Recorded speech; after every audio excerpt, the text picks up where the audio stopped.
Brought to you by ITEL and Higher.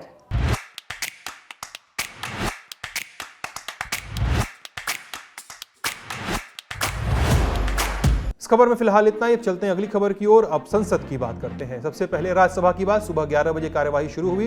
10 minute बाद ही सभापति जगदीप धनखड़ ने एक सूचना शेयर की। कहा कि 5 दिसंबर को जब कार्यवाही संपन्न हुई तो सदन के सीट नंबर 222 के पास से 500 के नोटों की एक गड्डी मिली है। ये किसकी सीट है? तेलंगाना से कांग्रेस के राज्यसभा सांसद अभिषेक मनु सिंघवी की। सभापति धनखड़ के ऐलान के फौरन बाद संसद में हंगामा शुरू हो गया। Honorable members,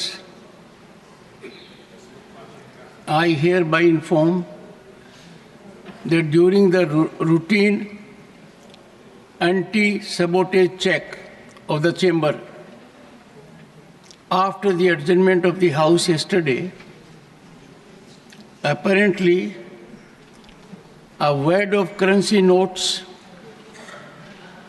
was recovered by the security officials from seat number 222, presently allotted to Shri Abhishek Manu Singhvi, elected from the state of Telangana for the term 2024 to 2026. The matter was brought to my notice and I felt it expedient as per practice and ordainment to ensure that investigation takes place in accordance with law, and the same is underway.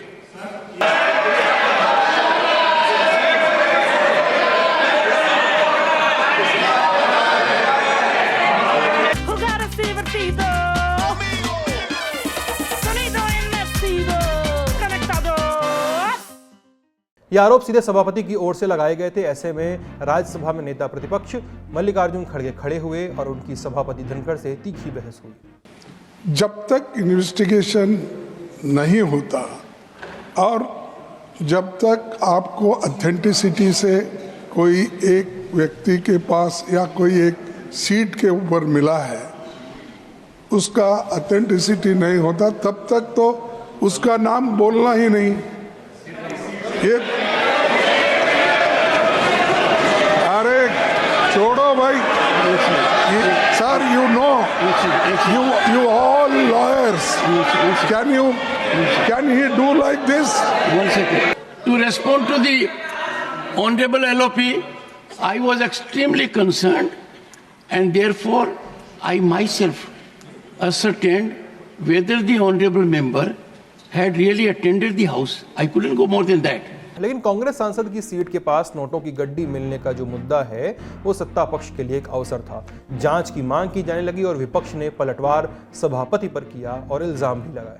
I don't understand why there should be objection that the chair should not take the name of the member. When? No, but then chairman has rightly pointed out the seat number and the member who occupies that particular seat number. What is wrong in that? So why there should be objection? ये घटना बहुत ही असाधारण घटना है।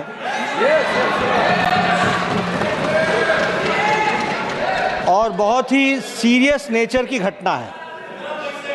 यह घटना पक्ष और विपक्ष में विभाजित होने के लिए नहीं है, ये सदन की गरिमा पर एक चोट है।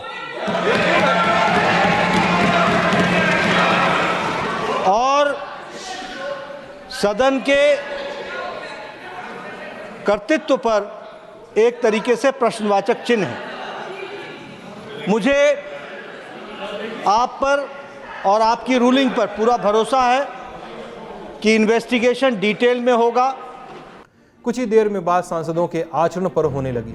मल्लिकार्जुन खड़गे और केंद्रीय वाणिज्य मंत्री पीयूष गोयल में जमकर बहस सामने आई। बड़ा गंभीर विषय है क्योंकि आज तो वैड ऑफ करेंसी नोट मिले, कल पता नहीं उस तरफ क्या क्या और चीजें मिल सकती है। और हम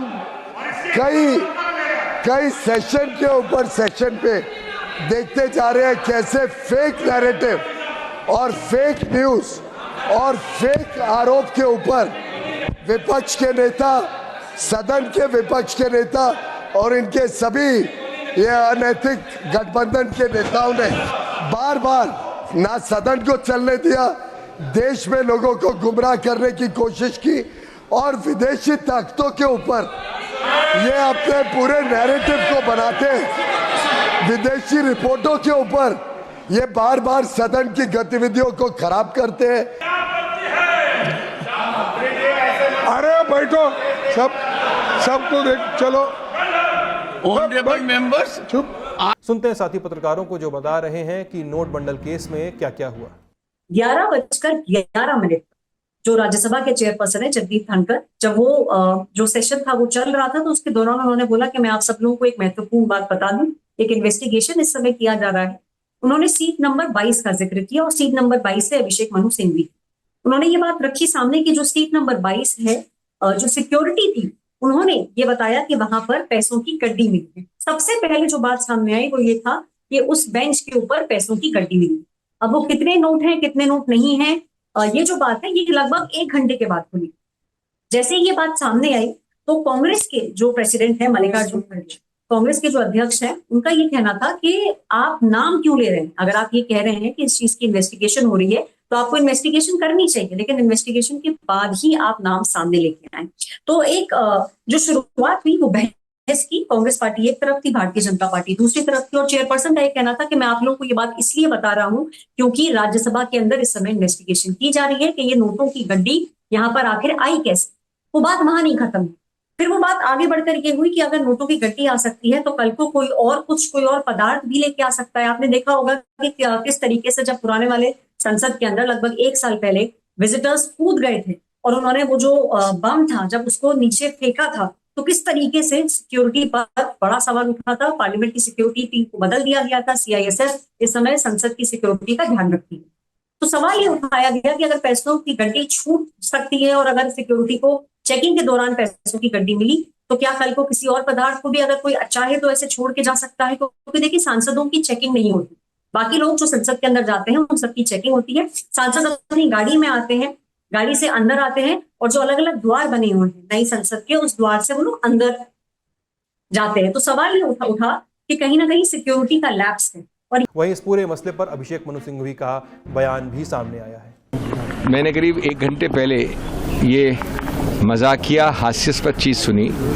मैं समझता हूँ अब रूल ये होना चाहिए कि हर सीट पर एक कांच का बॉक्स बनना चाहिए जो पूरी तरह से सीट के चारों तरफ से घेर ले, उसमें एक लॉक और की हो जिससे जो भी मेंबर ऑफ पार्लियामेंट उठ के जाए दिन में रात में उसको लॉक करके जाए और कोई आदमी वहाँ आकर गांजा रुपया कुछ रख ना पाए।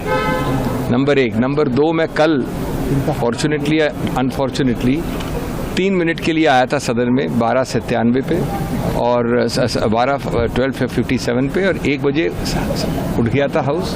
मैंने लंच लिया अयोध्या रामी रेड्डी जी के साथ और वापस कोर्ट चला गया था।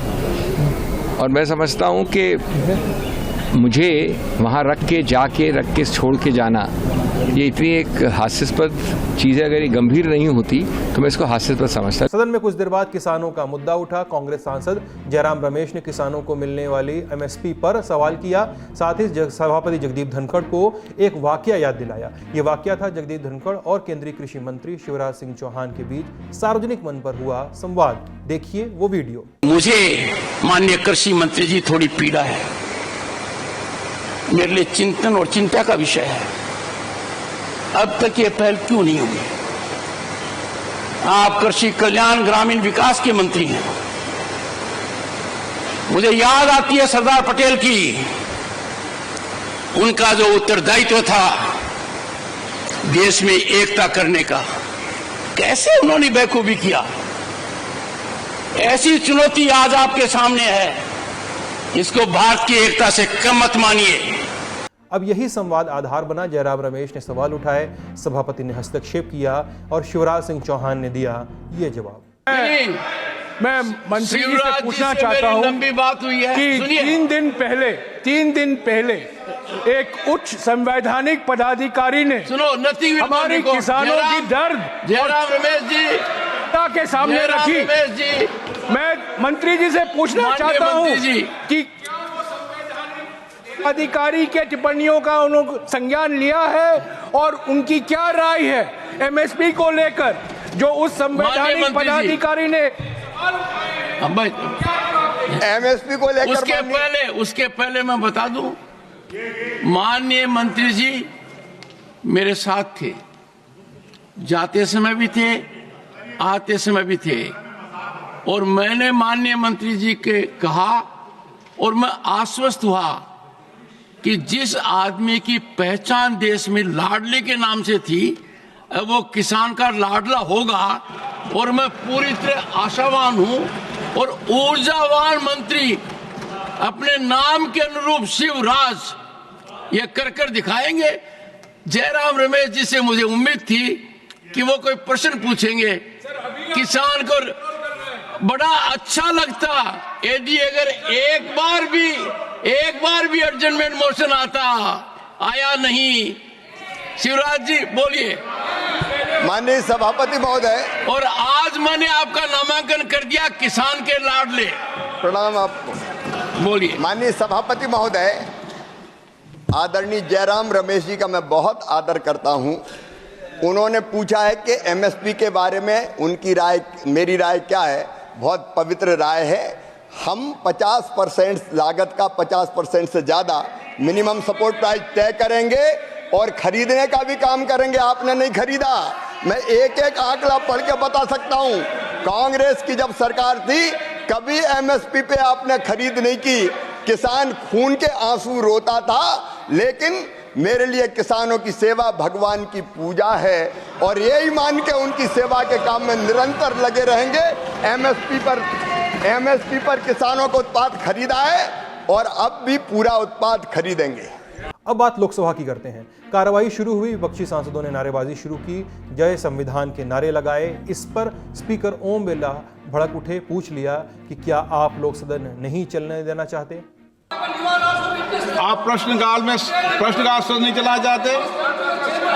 सदन मर्यादा से चलेगा, गरिमा से चलेगा, उच्च कोटि की परंपराओं से चलेगा। सदन के अंदर न गरिमा गिरने दूंगा, न मर्यादा का मोड़ने दूंगा। मेरा आपसे आग्रह है कि आप प्रश्नकाल में सहयोग करें। स्पीकर बिरला ने बारहा आग्रह किया कि सदन चलने दें। विपक्ष ने आग्रह स्वीकार नहीं किया। कार्रवाई दोपहर 12 बजे तक के लिए स्थगित कर दी गई। 12 बजे फिर से रिज्यूम हुई और कुछ ही मिनटों बाद सोमवार 9 दिसंबर तक के लिए स्थगित कर दी गई। इसके अलावा संसद में क्या क्या हुआ, जानने के लिए आप हमारा पार्लियामेंट अफेयर्स बुलेटिन संसद में आज देख सकते हैं। अब चलते हैं अगली खबर की ओर।